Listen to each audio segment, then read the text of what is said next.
In the previous example just done, it had us looking at a one-tailed test. Now we're going to take a look at a confidence interval when we are comparing two population means, samples from each population that are independent of each other. And in case it does not ask in a later part, I'm going to talk about how that compares to a hypothesis test that is two-tailed anyway, even if it's not asked.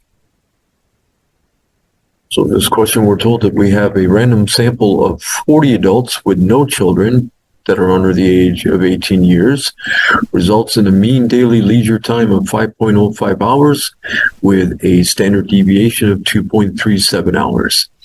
On the other hand, a random sample of 40 adults that do have children under the age of 18 results in a mean daily leisure time of 4.01 with a standard deviation of 1.94 hours. These are all referring to sample means and sample standard deviations. Construct and interpret a confidence interval, 95% confidence interval for the difference of the population means in leisure time between adults with no children and adults with children. Now notice the order that they provided the information in and how they're asking this here. They seem to be telling us to take those adults that do not have children age 18, under age 18, as population 1. Okay, so we are going to need the degrees of freedom, which in this case, because those are both 40, if we subtract one from each and then compare the minimum, it's still going to be 39. The minimum of 39 and 39 is still 39. Okay. On the other hand, remember that we have to take the confidence level away from 100 and then divide by 2. Turn that into a percent. That is going to be 0.025. So I do not have a link, strangely, even though this is not a question with a -T in the question ID, which would have told me to use technology. I am not seeing a link for the table of critical T values. So I'm going to have to use the inverse T command. And alpha over 2, I just said, would be 0.025 because we are looking for 95% confidence interval. And degrees of freedom is 39. We're going to take the absolute value of that.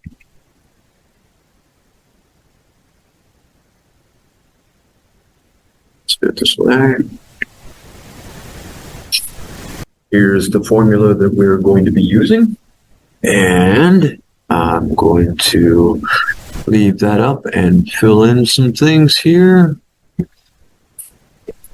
So we had 5.05 hours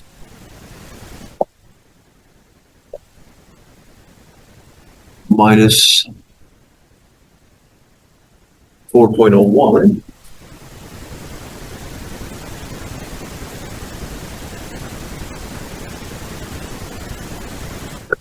And let's see here, our T value.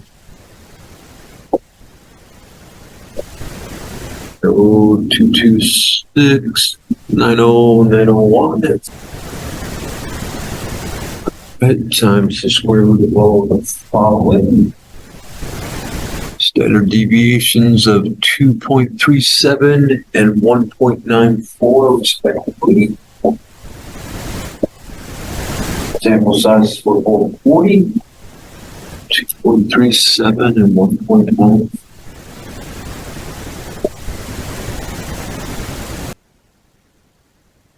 And that's what I'm going to type in. 5.05 mean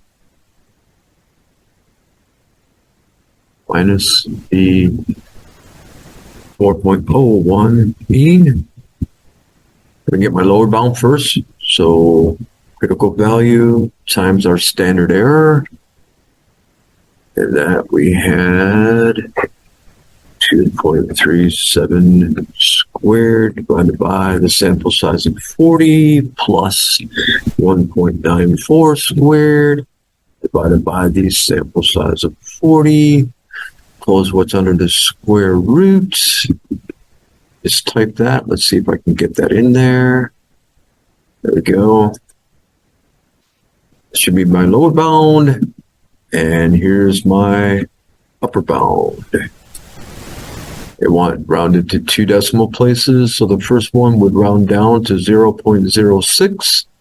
And the upper bound would round up to 8.08. Oh, I switched the wrong sign. That doesn't usually happen to me. The 9 will make the 1 in the 2 decimal places out, the hundredths place, round that up to 2.02.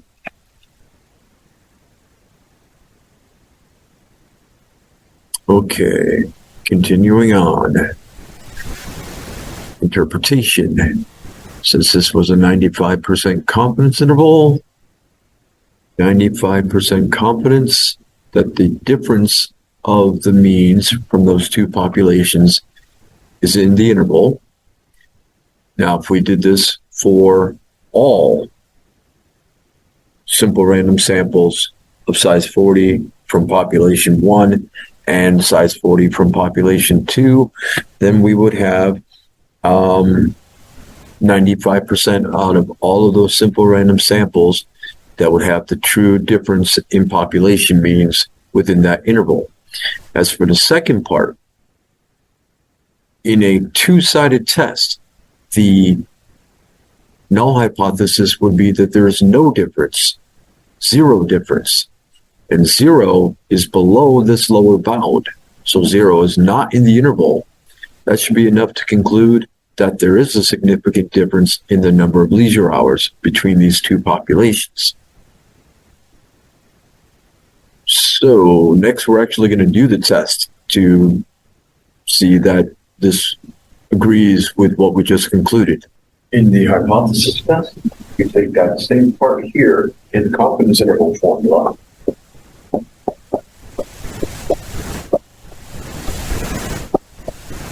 Put that in the numerator. Now, normally I would be saying subtract that minus the difference of the population means.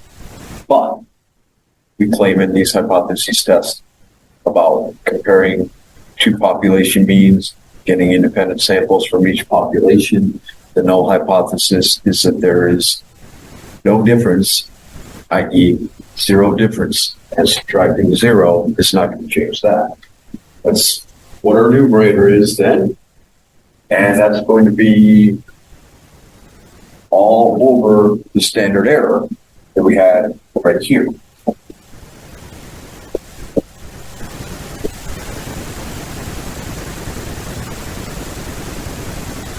So 5.05 plus 4.01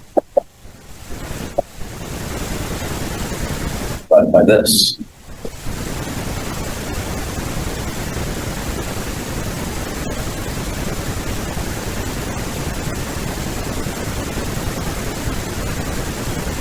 Whichever approach you take, whether using your calculator to do TCDF, or if you use tables, you need the t-value first.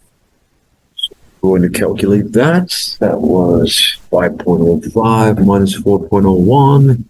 Put parentheses around the subtraction in the numerator.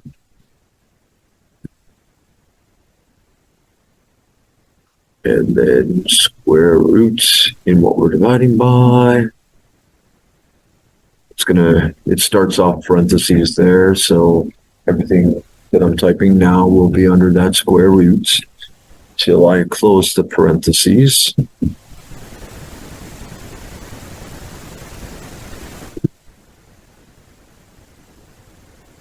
Okay, so we're getting a t-value of about 2.147.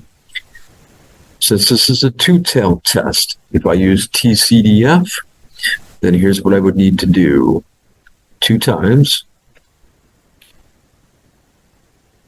TCDF. That's a positive value. With that being positive, that's a finite lower bound, and it's going to keep on going to the right to infinity. And then we're 39 degrees of freedom. That's my probability. And since our confidence interval was at a 95% confidence level, then we're talking about testing at alpha being 5% or 0.05. 0.0380, if we rounded that to 4 places, would be less than 0.05. So that goes along with the conclusion that there is a significant difference in the number of leisure hours when we compare the mean number of leisure hours in population 1 minus the mean number of leisure hours in population 2. That means we would reject H naught. Now, what if we had the table available? Again, here's our t-value that we just calculated. I've rounded that to 3 places, the thousandths place, to match up with what I see in the table. And our confidence interval, the confidence level that we wanted was 95%. So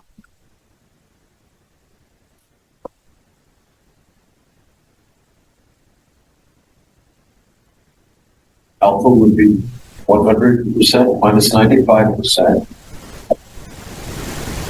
So alpha over 2 would be that.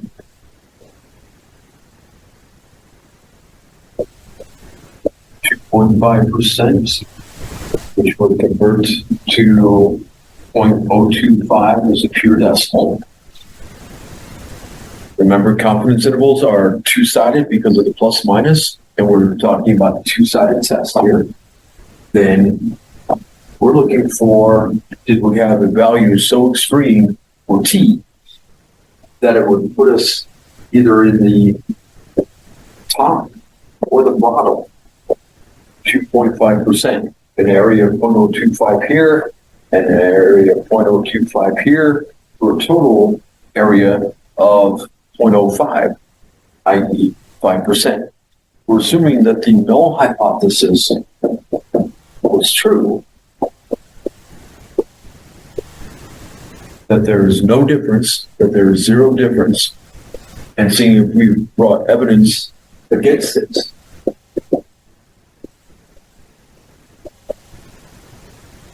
We already saw by using TCDF that we did, but let's look at the table and compare our t-value. So one approach is, since we have 39 degrees of freedom, to look for the 2 closest values to that t-value that we just calculated, which was, when rounded to 3 places, 2.148. And in the 39 degrees of freedom row, here are the 2 closest, 2.125 and 2.426. I look up at the top of the column that's in. That's coming from 0.02 and 0.01 right here. So our t-value, it was positive. If it wasn't positive, I would have sandwiched the absolute value of t in between here. 2.125 was in the column with 0.02 at the top. 2.426 is in the column with 0.01 at the top. Because the table is dealing with just one side, we had double. So that's going to put the probability between 0.04 and 0.02. Notice the difference in the direction of the inequalities here. The larger absolute value of t is, the more extreme, the more unusual it is, and so a lower probability. I had to switch these directions here. Doubled, switch the directions. That's putting the probability between 0.04 and 0.02. That's to right. It's the greatest. This is what we're seeing. But the point is that the probability is less than 0.04, and that's less than 0.05, which is what our alpha was. So we're concluding that we would reject H naught. That is what we saw when we did it on the calculator. And specifically, that's a more exact p-value rather than bounds, but we are seeing that 0.0380 approximately is between 0.02 and 0.04. Okay, one last approach, also using the table. Already worked out that alpha over 2 is 0.025. 0.025. And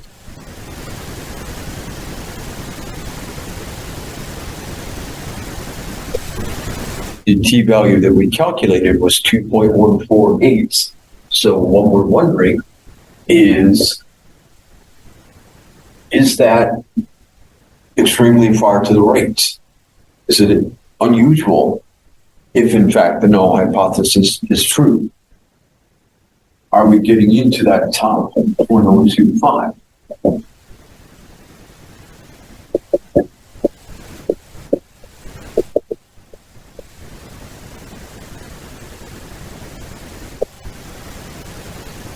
Given what we did with TCDF and with the sandwiching approach, we should find the answer is yes. In the sandwiching approach, what I did was I went to the degrees of freedom row first, found the two closest values to t,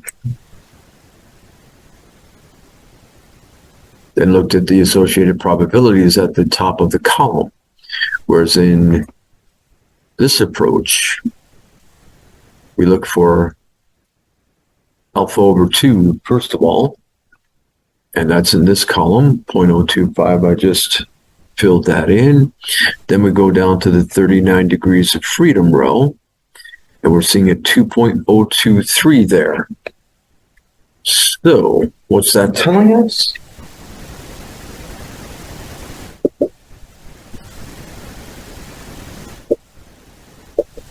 Our t sub alpha over 2 value of 2.023 is less than 2.148, which is telling us that our probability is less than alpha. Alpha greater than p, same as p less than alpha. So we're getting to the same conclusion that we reject H naught. That was suggested by our our confidence interval. Confidence intervals with a plus or minus are two-sided. And then we've looked at technology way to actually do the two-sided test. We came to the same conclusion. We've looked at two ways of using the table and still coming to that same conclusion of rejecting H naught. So that's all I've got for this section at the moment. So we'll see you in another video. Hopefully, take care, stay healthy,